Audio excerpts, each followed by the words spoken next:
Eu desejo do fundo do meu coração que a paz de Jesus esteja com todos. Quantos nessa noite têm motivos para dar glória a Deus? Por gentileza, se assente. Sinto nos meus ombros o peso da incumbência, da responsabilidade de falar não só para milhares de pessoas aqui presentes neste ginásio consagrado, mas para milhões espalhados em várias partes do mundo que estão nos assistindo pela internet, aqueles que podem nos ouvir pelas ondas do rádio. O desejo do meu coração é que Deus mude a sua vida poderosamente,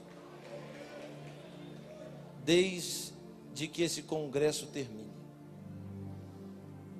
Eu quero mandar um abraço especial, muito especial, do fundo da minha alma, para a minha família, que pela primeira vez neste meu 4º ano de Gideões, não está presente comigo. Está me assistindo agora nos Estados Unidos da América. Ali está a Elaine, ali está a Esther, ali está Benjamin e ali está Hannah. E dizer a eles que eu os amo. Jurei a eles entregar minha vida por eles. Quero agradecer ao pastor Cizino e ao pastor Reuel, que sempre confiaram na unção que Deus me deu, no ministério que Deus me deu. Apesar de todos os pesares, confiaram que eu ainda tinha algo da parte de Deus para entregar para muitas pessoas e que eu poderia ser muito útil para o Evangelho. No dia que eu não tiver mais nada para falar, eu vou me calar. Eu quero também cumprimentar os companheiros presentes aqui nesta noite, todos os pregadores que me prestigiam nessa noite com a sua presença. Eu sei da minha grande responsabilidade de ser o mensageiro, o anjo de Deus aqui. Muito bem, eu quero também convidar os irmãos, por gentileza, a abrir a palavra de Deus no primeiro livro escrito por Samuel. 1 Samuel, 3º capítulo, texto eternizado pela Bíblia Sagrada, escrito há 3.100 anos atrás. 1 Samuel, capítulo 3, nós vamos ler do verso 1 até o 11º versículo. Já será suficiente para que possamos nos embasar na ministração da palavra de Deus. Quantos vieram ouvir a palavra de Deus, digam amém. Amém. Quem veio passear, diga aleluia.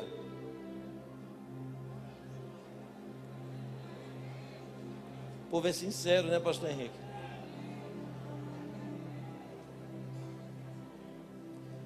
Primeiro Samuel, capítulo 3, do 1 ao 11, quem encontrou, diga glória a Deus.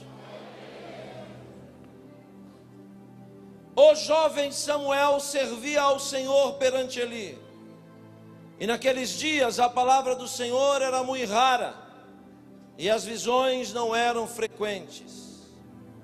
Certo dia, estando deitado no lugar costumado o sacerdote Eli, cujos olhos já começavam a escurecer-se a ponto de não poder ver, e tendo-se deitado também Samuel no templo do Senhor onde estava a arca, antes que a lâmpada de Deus se apagasse, o Senhor chamou o menino: Samuel, Samuel. E este respondeu: eis-me aqui. Correu a Eli e disse: eis-me aqui, pois tu me chamaste. Porém Eli lhe disse: não te chamei, volta e deita-te. E ele voltando se deitou. Então, pois, tornou o eterno, o santo, o bendito, o soberano, aquele que é o mistério de todos os mistérios, o alfa, o ômega, o princípio e o fim, o príncipe de toda a paz. Então chamou o Senhor novamente o menino: Samuel, Samuel. E este respondeu: eis-me aqui. Correu a Eli e disse: eis-me aqui, pois tu me chamaste. Porém Eli lhe disse: não te chamei, volta e deita-te. Então, voltando-se para o seu lugar, novamente se deitou. No verso 7 me agrada de ouvir, que diz: porém Samuel ainda não servia ao Senhor, ainda não conhecia o Senhor, e ainda não lhe tinha sido manifestada a palavra de Deus. Então, pois, tornou o eterno novamente a chamar o menino: Samuel.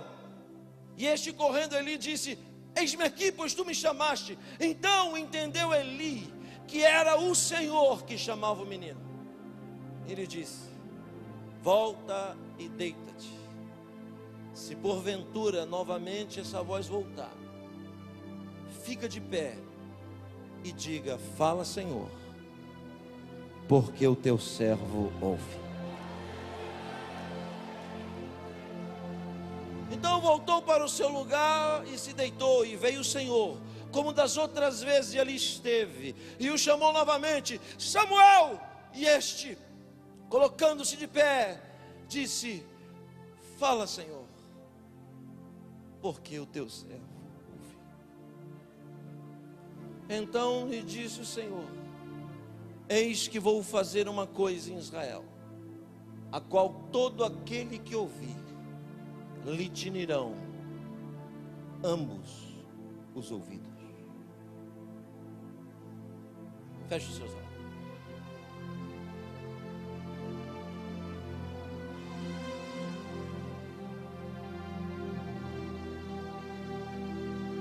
Bendito és tu, eterno nosso Deus,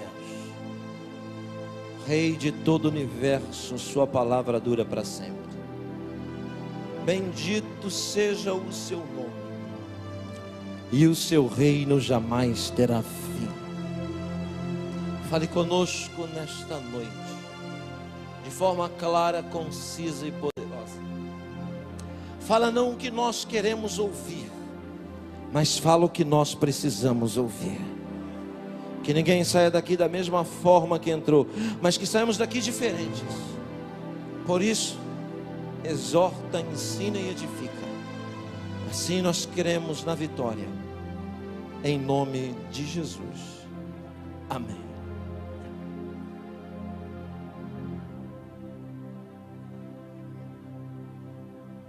É comum as pessoas fazerem perguntas para mim quando chego em alguns lugares, talvez pensando que eu seja algum mestre. Eu não sou um mestre, sou um pensador. Mas a pergunta mais comum que eu escuto onde vou, queridos irmãos, é: qual é o maior segredo da Bíblia? Difícil de responder. Muito difícil, porque a Bíblia é um livro de muitos segredos, mas tem uma vértice, tem uma vertebral na Bíblia. O maior segredo da Bíblia, na minha opinião, é que a Bíblia é o único livro escrito que não serve para ser lido.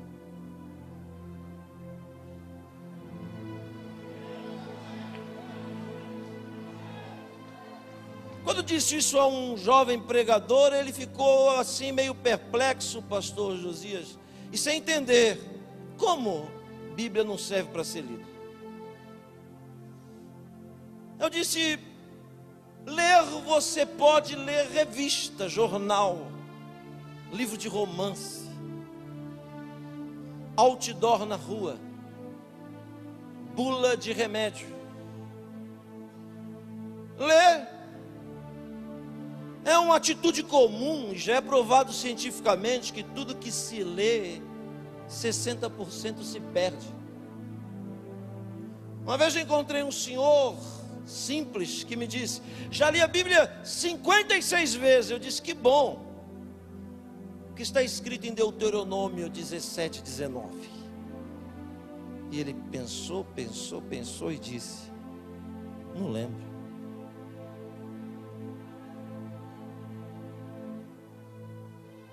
Não existe nenhum mandamento dentro das Escrituras. Leia a Bíblia, não existe. Tem pichado no muro, tem na faixa esticada na rua. Quando nós lemos a Bíblia, damos condição para as letras permanecerem onde elas estão, no papel, e mantê-las debaixo do braço, dentro da bolsa. Por isso que a Bíblia não serve para ser lida. Então qual que é o segredo da Bíblia? É que a Bíblia foi feita para ser meditada. Bíblia não se lê, Bíblia se medita. Quando você medita, você dá condição do que está no papel sair do papel e ter vida dentro de você. O livro sagrado é um composto de vários escritos, 66, divididos em duas grandes partes. A primeira parte são 39 compostos escritos. Alguém o chama de Antigo Testamento. E eu, na minha limitação, considero uma conotação equivocada. Porque se a Bíblia é a palavra de Deus, a Bíblia é eterna. E se ela é eterna, não existe nada nela que seja antigo. Poderia chamar de Primeiro Testamento, uma construção belíssima, que tem um alicerce chamado de Pentateuco. Gênesis, Êxodo, Levítico, Números e Deuteronômio. E ainda assim, as suas outras divisões, que são os profetas, são os escritos e são os poéticos. A outra grande parte da Bíblia é chamada de Novo Testamento, Nova Aliança, Brit Hadashah. Essa composta de 27 livros, divididos da mesma forma, os 4 evangelhos, Mateus, Marcos, Lucas e João. Um único livro histórico, as epístolas pastorais, universais e paulinas, e um só livro profético, chamado em grego Apocalipse, em hebraico Razon. Ambas palavras querem dizer revelação. O livro da Bíblia ainda tem outras esferas de divisão, para alguns chamadas de dispensações ou eras. A primeira é chamada de inocência, a segunda de consciência, a terceira governo humano, a quarta era dos patriarcas, a quinta é a lei de Moisés, a sexta é a graça pelo qual nós vivemos hoje, e a sétima é o milênio, quando Jesus reinará por 1000 anos aqui. Alguém deve estar pensando: pregador estranho, não só na roupa, mas no jeito de pregar. Porque lê uma coisa e fala outra, pastor Everaldo. Se equivoca quem acha que gato, que onça é gato.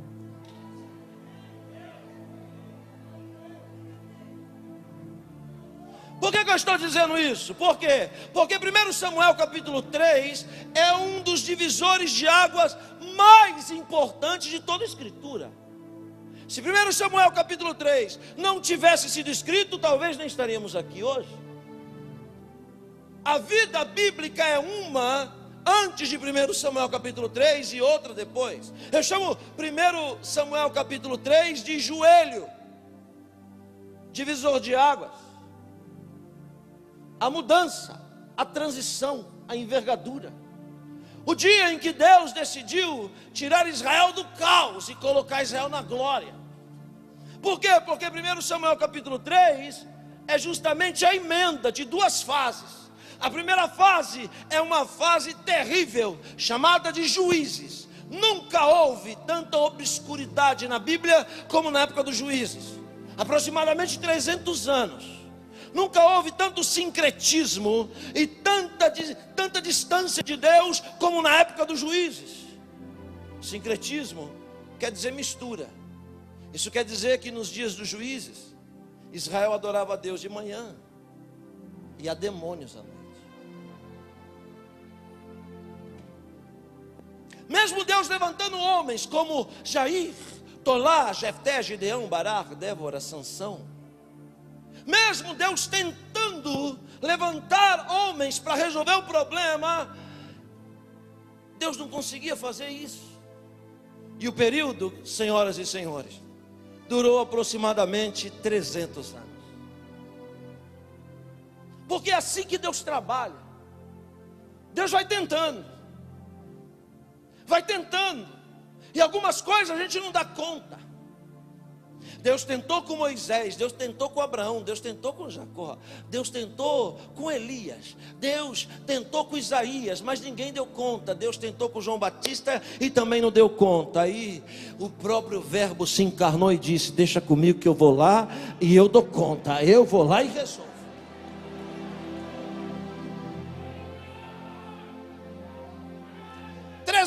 Anos terríveis, negros, lama, distância. Israel talvez nem acreditava mais que Deus pudesse intervir naquela causa, como algumas pessoas que vieram aqui hoje. Vieram porque alguém convidou, vieram porque queria conhecer. Mas Deus está mandando eu lhe dizer que apesar da sua demora, porque Deus não demora, Deus só chega na hora certa. Apesar de que aquilo para você possa demorar, o meu Senhor, que está aqui nessa noite, representado pelo Espírito Santo, está mandando lhe dizer que a grande intervenção, a grande mudança, a grande guinada, a nova fase na vida de alguém aqui, que eu não sei quem é, mas alguém que já está recebendo, ela está chegando e vai chegar de forma gloriosa e poderosa. A grande reforma que Deus deveria fazer no Estado judeu antigo dependeria de um homem, Eli. Humanamente falando, o homem da mudança, da transição, o homem que deveria tirar Israel, pastor Napoleão, do caos e colocar ele na glória, deveria ser da linhagem, da estirpe, da descendência, da indicação do indicador do sumo sacerdote, chamado Eli. Mas Deus não usa atalho. Nada que é fácil para Deus presta.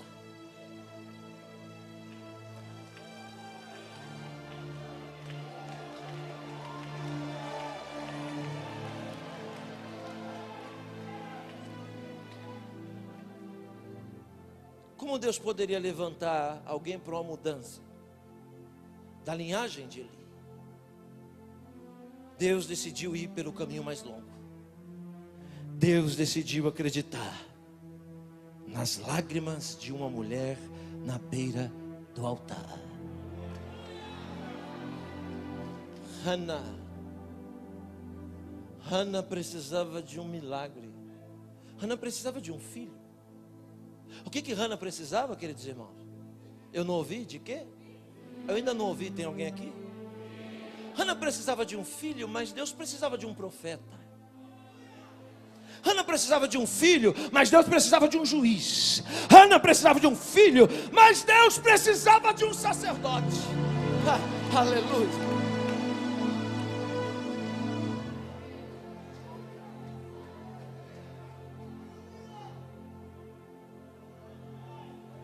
A mulher orava na beira do altar. E alguém pensa que foi no primeiro culto que ela chegou que Deus disse: eu vou te dar, porque seus olhos são azuis. Não. Hannah orou para ter um filho 25 anos. Demorou muito, sabe por quê? Porque quando a gente não aprende as coisas direito, a gente repete de ano. Quem determina o tempo da vitória chegar não é Deus, ela já está pronta, sou eu e você. Temos que provar para Deus que estamos preparados para receber a vitória. Durante 24 longos anos, pastor Vanderlei, Hannah entrava na presença da Kadosh Baruch Hu, do santo e bendito, e o seu culto era impressionante. Deus me dá um filho, e embora Deus não dava filho. Ano que vem, ela voltava de novo e dizia: Deus me dá um filho, e ia embora, e Deus não dava o filho. No terceiro ano ela vinha de novo: Deus me dá um filho, e ia embora, e Deus não dava o filho. Eu acho que daí para frente, quando ela chegava, Deus cutucava os anjos e dizia: lá vem ela, vai pedir um filho. E ela dizia: Deus, me dá um filho. E Deus não dava filho. É um culto meio estranho. Por quê? Porque o culto dela é para ela. Deus me dá, Deus eu quero, Deus eu preciso, Deus eu. E Deus está dizendo: bom, se o culto é para você, então resolve você.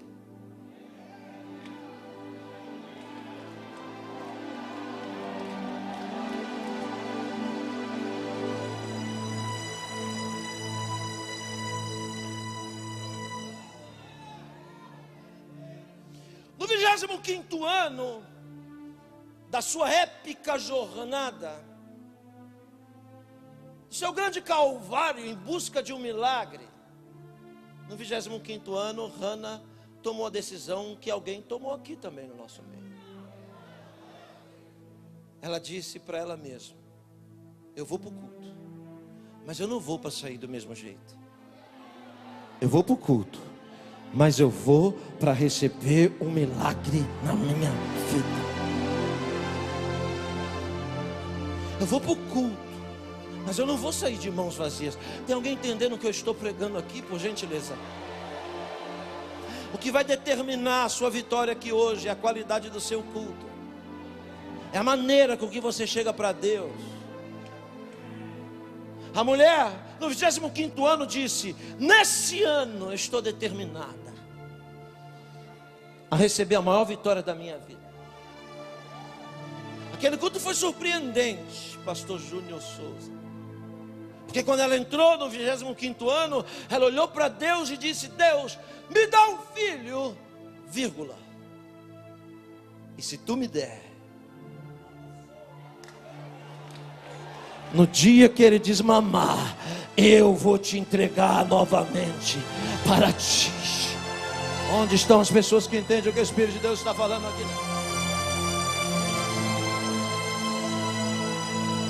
Ai, pastor Erasmo, que culto surpreendente foi aquele, diferente. Deus disse: uau, esperei 25 longos anos, poderia ter sido no primeiro.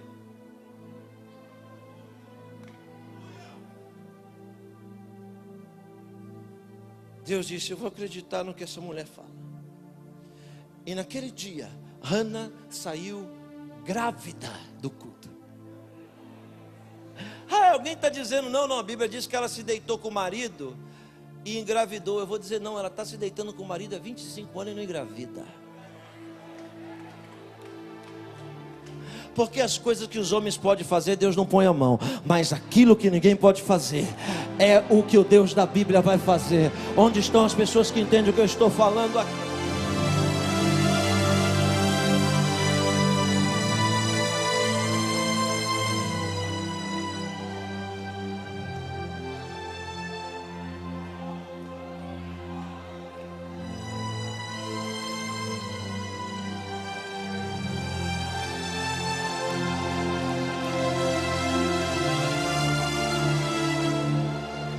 Algumas vitórias que Deus nos dá, pastor Alex, Torquato, a gente não sente na hora.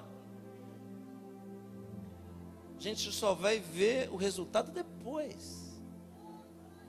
Tem pessoas aqui recebendo algo muito grande de Deus e nem está sentindo agora. Mas quando você chegar lá na sua cidade, quando você chegar lá no seu bairro, quando você chegar lá no seu estado, aí, aleluia, o que Deus te deu aqui hoje nesse altar, vai começar a se manifestar.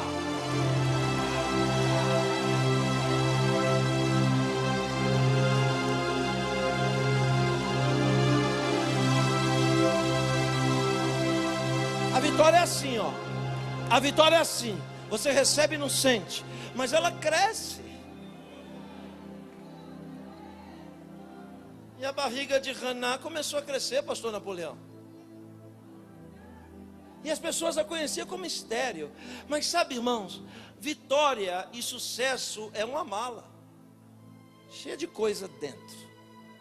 E quando a vitória que Deus vai te dar, está te dando aqui hoje, começar a se manifestar para as pessoas ao seu redor, muita gente vai ficar incomodada. E vai começar a dizer: ei, ela não era estéril? Ei, ela não era seca? Olha lá, está prenha, está buchuda, está grávida. E quando a vitória chegar, as lendas virão com ela. Os diálogos paralelos virão com ela, doutora minha.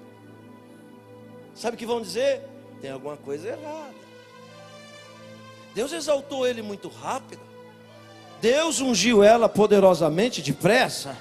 Como pode alguém que ontem estava lá e está aqui? Como pode isso acontecer tão rápido assim? Como pode? Deus não usa atalhos.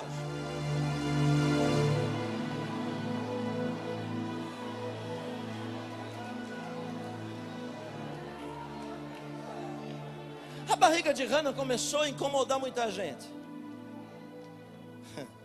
Não é? Incomodou muita gente. E a opinião das pessoas começou a mudar.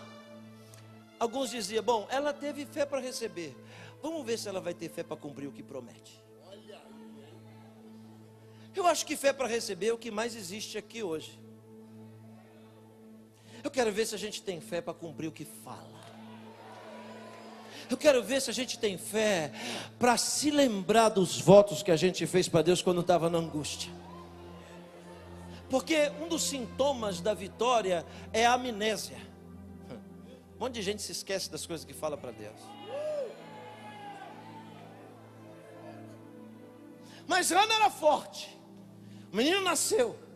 O menino era um menino consagrado a Deus. Isso é chamado de Nazir. Nazir quer dizer separado. Não tocava em nada morto, não passou navalha na cabeça e não tomava bebida forte. Era Nazir. Com peiotes pendurados, o menino crescia. E junto com ele crescia a expectativa de uma nação.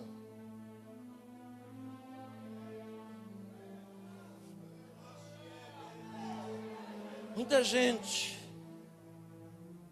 tem uma expectativa ao seu respeito.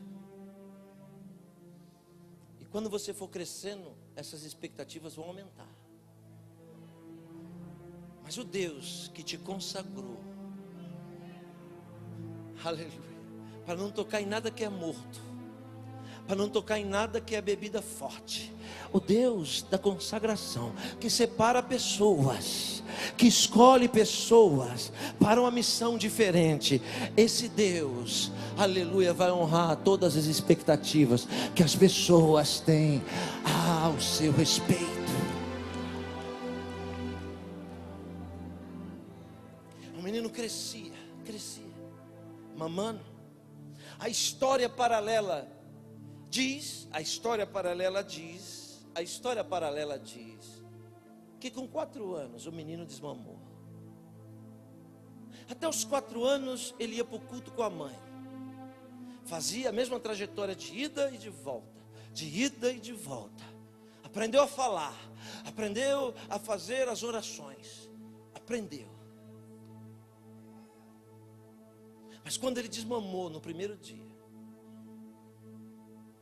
a mãe vestiu nele uma roupa diferente. Temos um menino de 4 anos aqui? Temos. Esse? Como é o nome dele? É o seu filho, pastor? É? Que bom. Ela é a mãe? Vem aqui, mãe, com ele. 4 anos.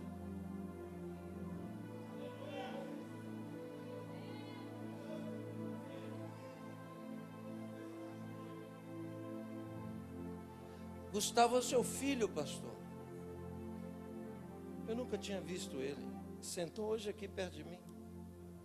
Será que foi um acidente? Será que foi um equívoco?